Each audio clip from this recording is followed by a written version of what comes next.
Hades. क्रॉनस और रिया का पुत्र देव सम्राट ज्यूस का भाई हेडीज पृथ्वी के गर्भ में स्थित साम्राज्य और उसमें निवास करने वाली मृत आत्माओं का एक छत्र अधीश्वर घोषित किया गया। अपने कार्य के अनुरूप ही विकट है हेडीज का व्यक्तित्व और स्वभाव। पृथ्वी के प्राणी उसके विचार से ही थर थर कांप उठते। वो उसका नाम लेने से भी डरते थे।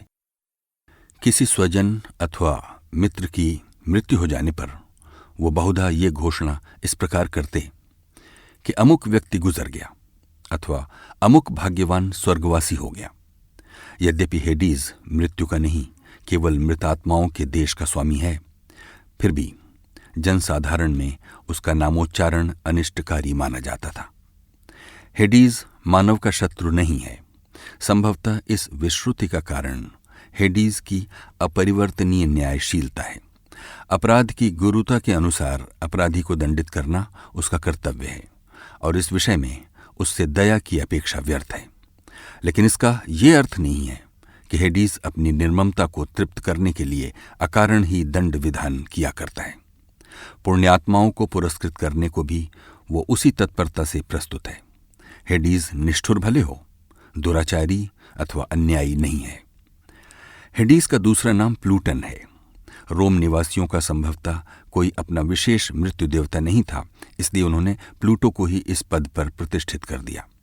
प्लूटो का अर्थ है धन वैभव का देवता। हेडीज भूगर्भ स्थित अमूल्य रत्न जवाहरात, स्वर्ण और अन्य धातुओं का स्वामी है।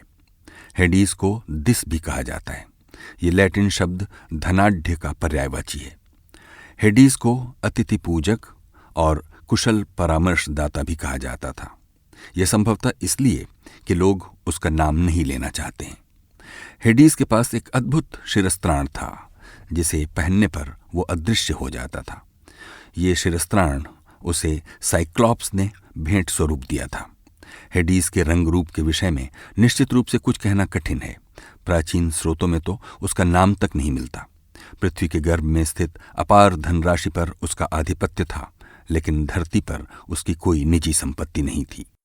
यहां तक कि ग्रीस में कहीं उसका एक मंदिर तक नहीं था। सौंदर्य प्रेमी ग्रीक कलाकारों और मूर्तिकारों को उसके श्याम वर्ण तथा रुक्ष नक्षिक ने आकृष्ट नहीं किया।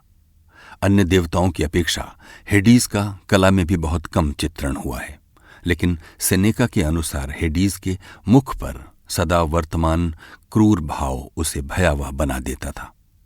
अन्यथा उसके और देव सम्राट ज्यूस के व्यक्तित्व में कुछ विशेष अंतर नहीं था। वो एक हाथ में शक्ति का प्रतीक राजदंड धारण करता और दूसरे में दो नोक का भाला। हेडीज पृथ्वी पर बहुत कम आता था और न ही उसका आना लोग पसंद करते थे। यहां तक कि ओलिम्पस पर भी वो शायद ही कभी कार्यवश गया हो। डिमीटर की पुत्री पर्सिफनी से विवाह की अनुमति लेने के लिए ज्यूस से उसके साक्षात्कार का विवरण मिलता है। इस संबंध के विषय में आप आगे सुनेंगे।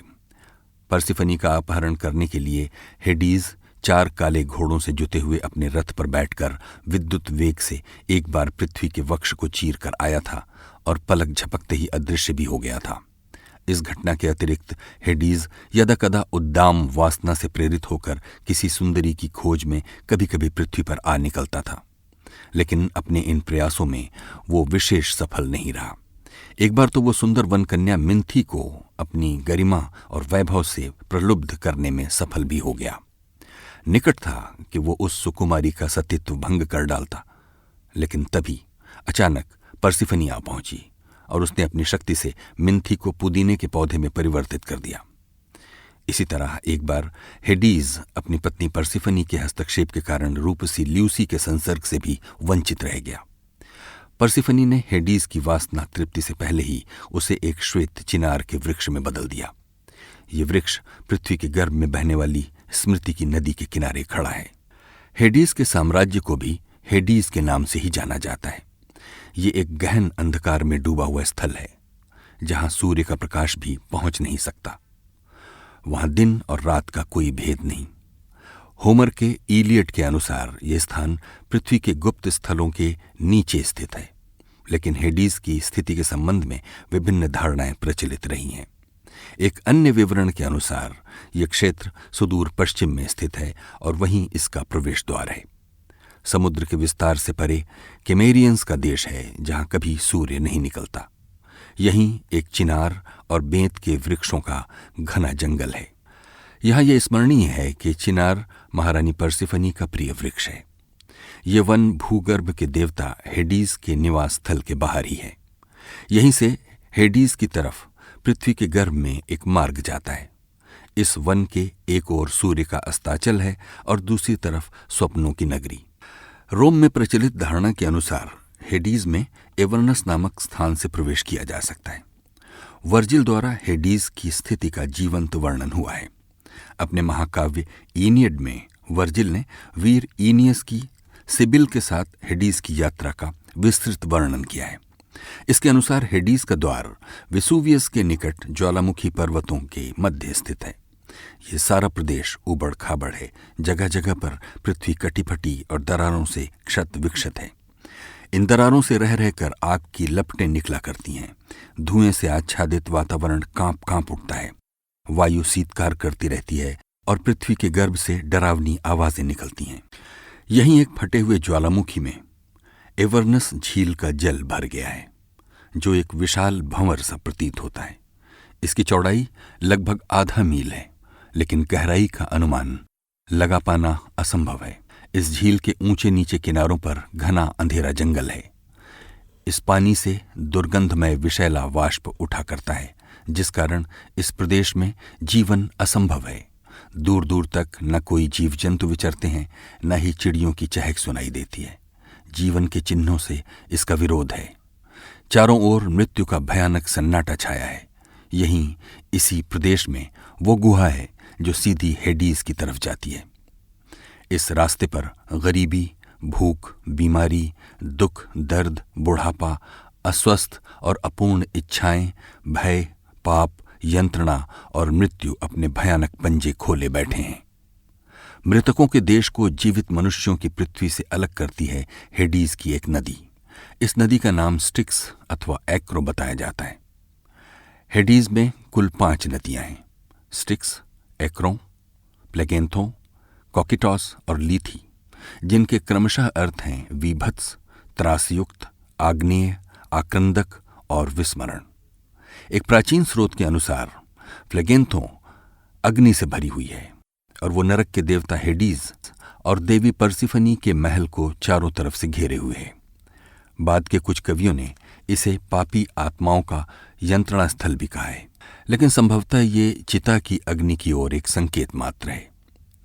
होमर के अनुसार कॉकिटॉस संभवतः स्टिक्स नदी की एक शाखा है और अंततः एक्रो में मिल जाती है। लीथी विस्मरण की नदी है। इसके संबंध में आप आगे सुनेंगे। स्टिक्स वो भयानक नदी है जिसकी सौगंध लेने पर देवता भी अपना वचन पूरा करने को बाध्य हैं। यही नदी हेडीज की सीमा पर स्थित है। इस नदी का बहाव इतना तेज है कि अतीव कुशल और साहसी तैराक भी इसकी तलवार की धार सी पैनी लहरों का सामना नहीं कर सकते। हेडीज का साम्राज्य नदी के उस पार है। स्टिक्स के इस किनारे पर मृत व्यक्तियों की असंख्य आत्माएं मौत की आंधी से झड़े पतझड़ के पीले पत्तों की सी बिखरी पड़ी रहती हैं। इस नदी को पार करने के लिए कोई पुल नहीं है। अपने कर्मों का फैसला सुनने के लिए नदी के पार जाने को उत्सुक आत्माओं के लिए एक पुरानी नाव है, जिसका खेवक है बूढ़ा केरों। केरों की बूढ़ी झुर्रियों पर क्रूरता और विभत्सता नग्न नाचती है। केरों के विषय में विभिन्न अनुमान लगाए गए हैं। एक प्राचीन मृत्यु देवता से भी उसका सादृश्य स्थापित करने की चेष्टा की गई है। केरों जब अपनी नाव लेकर इस पार आता तो सहस्रों विकल आत्माएं अपनी असहाय बाहें उसकी तरफ फैला देती। केरों बड़ी कठोरता से उन्हें एक ओर झटक देता और कुछ गिनी चुनी आत्माओं को नाव में बिठाकर हेडीज की ओर चल पड़ता। वस्तुतः केरों उन्हीं आत्माओं को प्रसन्नता से पार ले जाता था जो उसे उनका पारिश्रमिक देने में समर्थ थी। इसी कारण प्राचीन ग्रीस में मृत व्यक्ति की जिह्वा के नीचे एक सिक्का रख देने की प्रथा थी, ताकि उसकी आत्मा उस सिक्के की सहायता से शीघ्र ही नदी पार कर अपने भाग्य निर्णायकों के पास पहुंच जाए।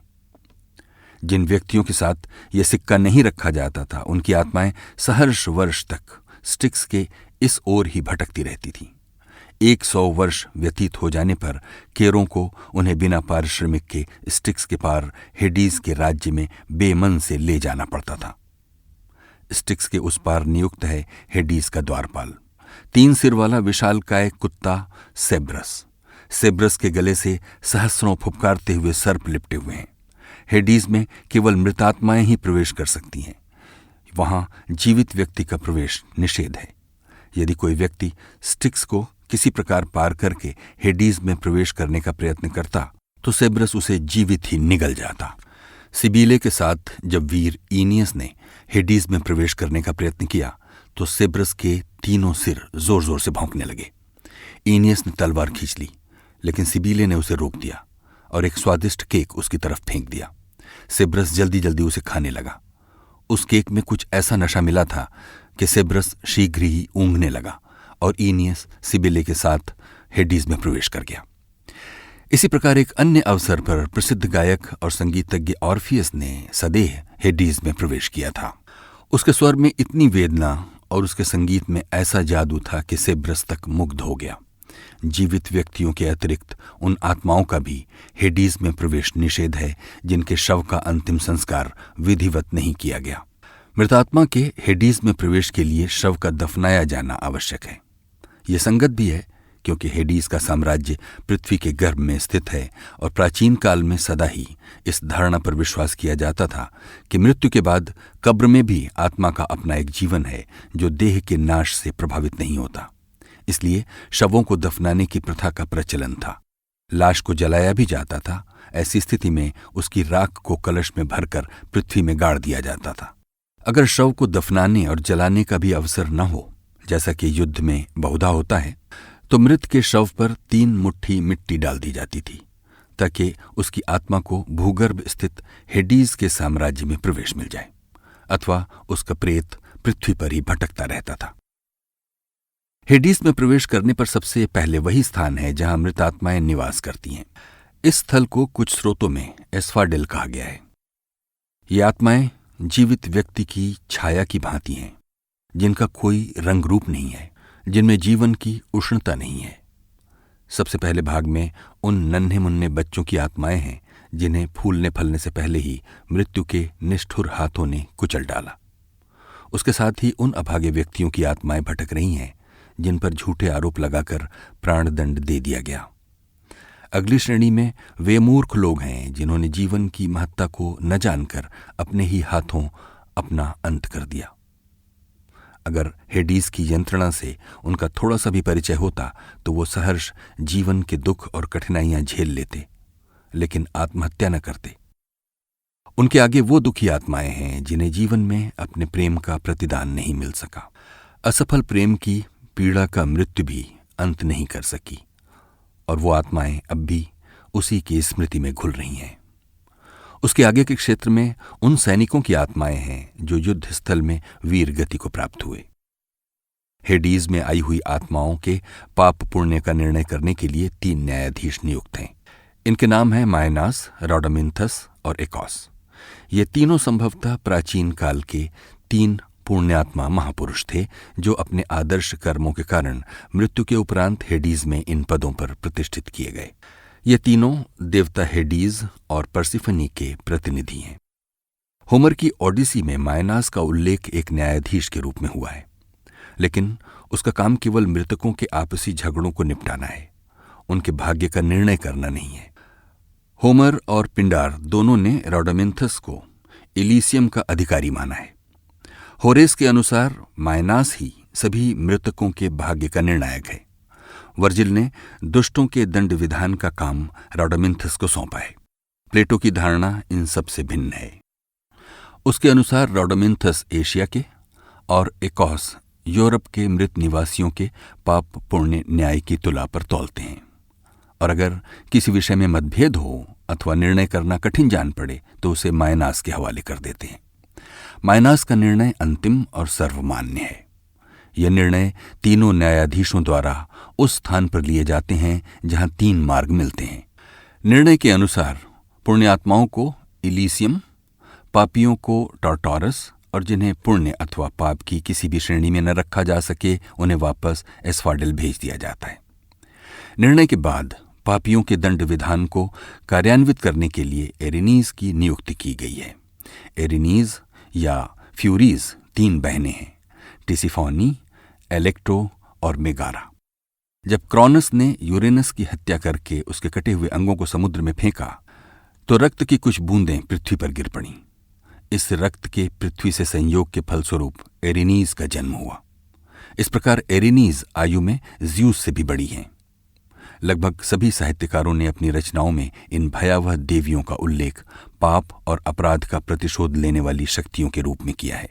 उनके दंड का शिकार बहुधा वही लोग होते हैं जो अपने माता पिता अथवा बड़े भाई का अहित करते हैं।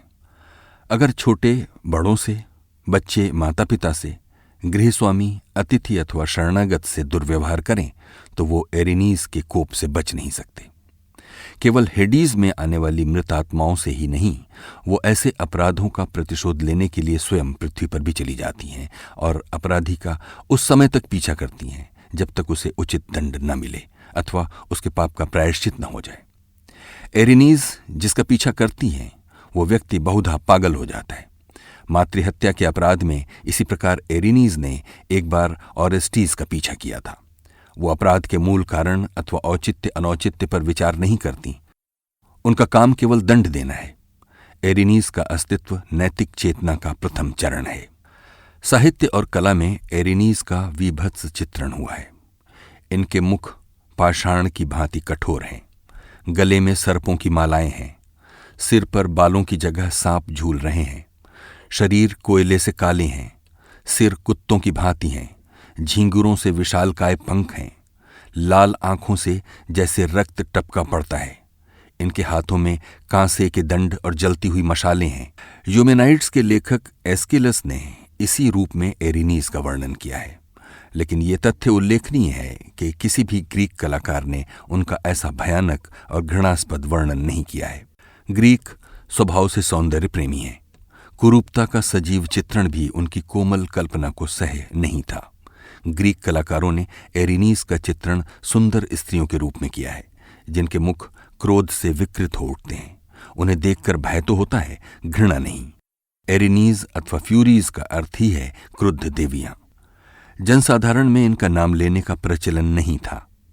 इनका क्रोध सदा न्याय की रक्षा की भावना से प्रेरित होता था, इसलिए इन्हें यूमेनाइड्स या दयालु देवियां कहकर पुकारा जाता था।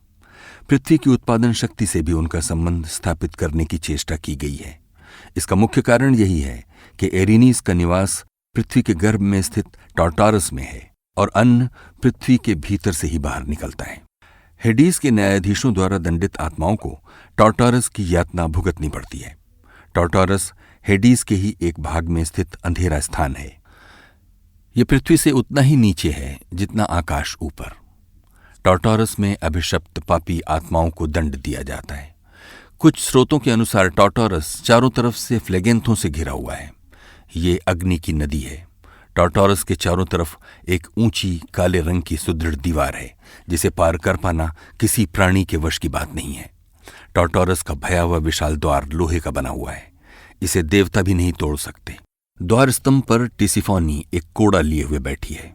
इस कोड़े पर सहस्रों बिच्छू लिपटे हुए हैं। टार्टारस में प्रवेश करने वाली पापी आत्माओं का द्वार पर इसी कोड़े से स्वागत किया जाता है। उसके बाद टिसिफोनी की अन्य 2 फ्यूरीज बहनें उन्हें न्यायाधीशों की आज्ञानुसार दंडित करती हैं। टार्टारस की गहराई का अनुमान नहीं लगाया जा सकता। अंधेरे की अनगिनत परतें एक के ऊपर एक बिछी पड़ी हैं।